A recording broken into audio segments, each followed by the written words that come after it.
Hey, it's Phoebe from Quilted Pig. I am here today to share with you something that I just learned today.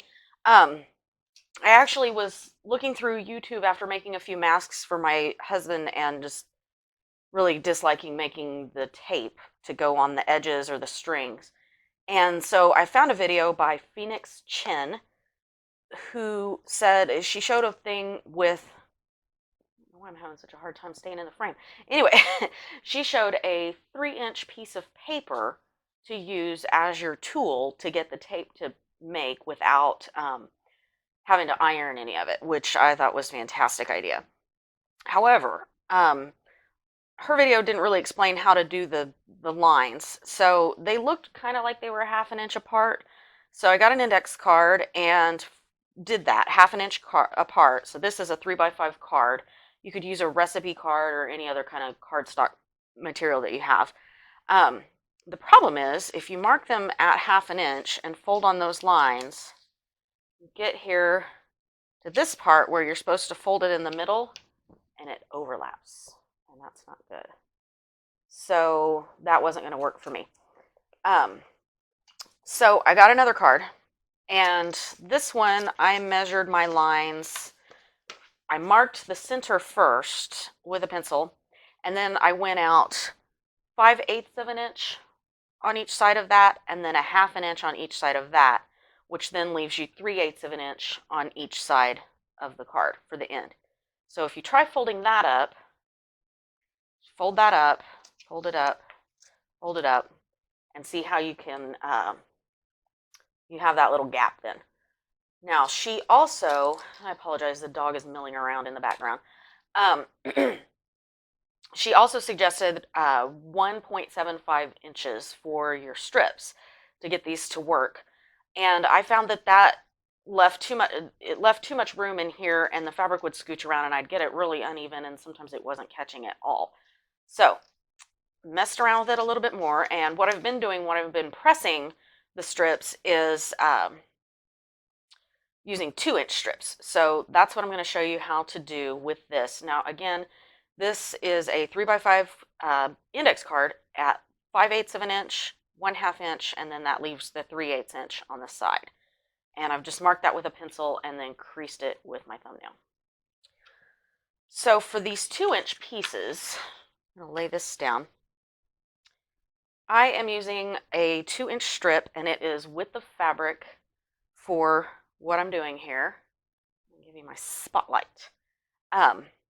You lay it right down the center, give yourself a little tail, and I did this, I had been making these 2 sets of straps per 3 strips of fabric. I'd sew 3 together and then split that up into 4 pieces, which made them a little bit more than 30 inches long. My husband requested longer straps for his, so that's what I'm doing. So I have the piece of fabric strip centered right there on the index card, and then I fold this piece over, and then you just fold that over. See what we're doing here? And then you fold that over, and at that point you then fold it right down the middle. And see how at the tip there, I almost feel like my lamp is making it harder to see when I'm not in the lamp, but I use it for sewing because I need the bright light. So then you fold it this way. Now, what that allows you to do is then pull it. So basically you've made a bias maker. So you can pull it, and I would probably suggest maybe cutting this index card in half, but I've got this one more strap to do, and that's all I'm doing, so it should be fine. But it pulls it out, and you just start it stitching. So let's readjust the lamp so you'll be able to see what I'm up to. And I'm just using the inside toe of my foot. That's about 1/8 of an inch. That way I know that it's really close to the edge. And since I cut this with the fabric, I left the selvage on, which means that I don't have to tack off or anything, fold it up, I mean, at the end. I just do want to do a tack stitch. So you just sew a little ways, then pull it through. And like I said, I'm using with the fabric, not bias.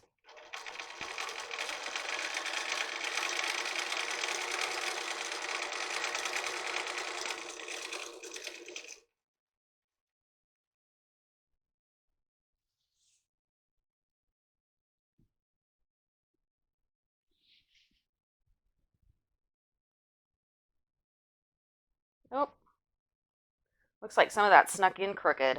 So I need to keep a better eye on that, it looks like. That happens, you just back it back up. Put yourself back in the middle. Back in the middle of the card. Hold it correctly again.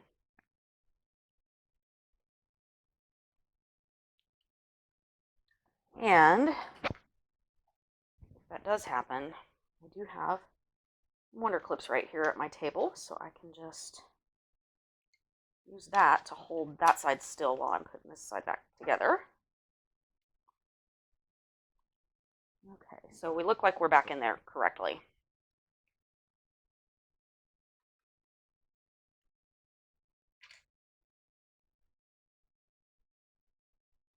I want to be sure that it's going the correct way all the way to the end.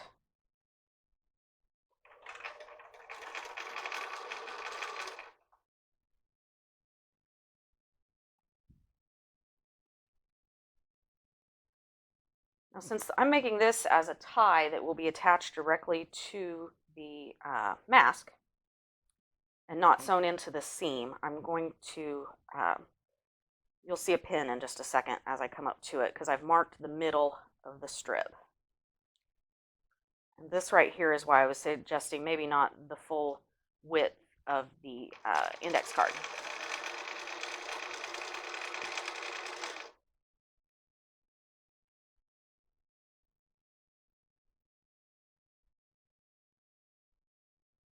Make sure it's still going in there.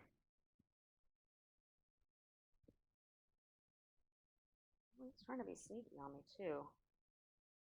That means it's not really straight on the grain when I cut it.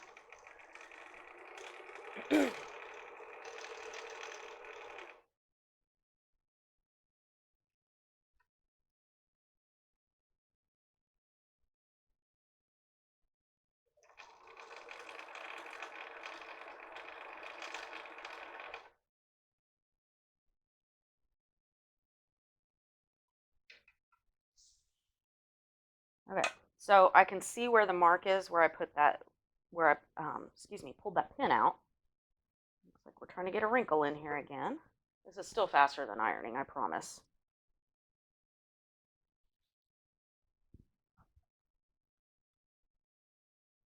So I'm going to go ahead and place the mask in there.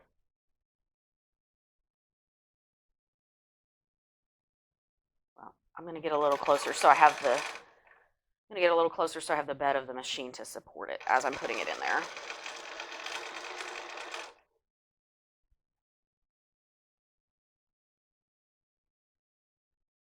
Once again, it's trying to sneak out. It's funny, I did the other strap and didn't have a single time that it was a problem.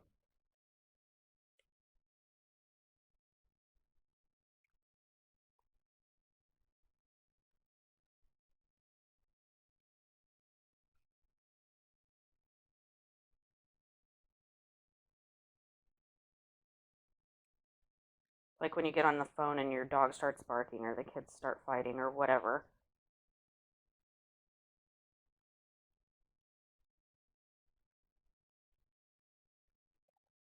Grief.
I'm going to use the clip to hold this while I place the mask.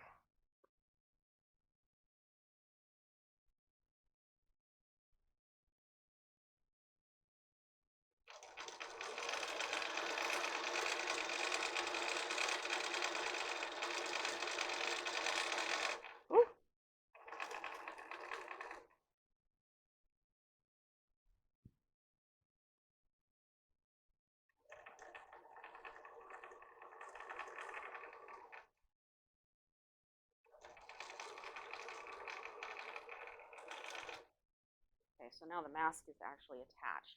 If you were doing this where you're sewing them inside the seam, you would have just made this strip all by itself and then thrown it inside the seam for that.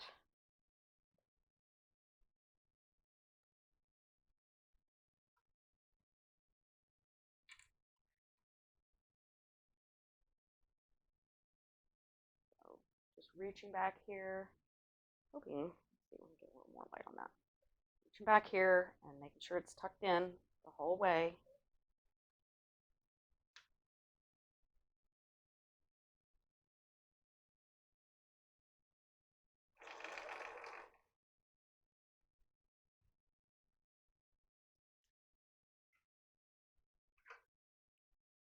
Funny, in the video that I saw of this, it just like was lickety split. Ta-da, ta-da.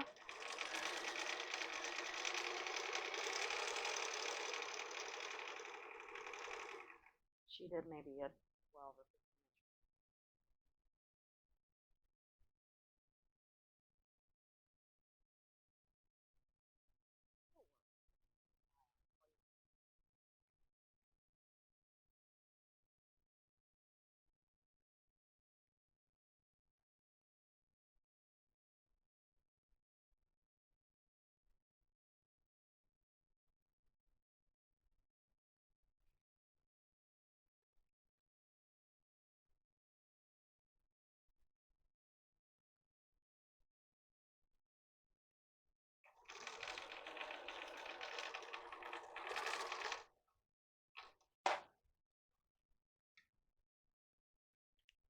I'll trim that up better in just a minute.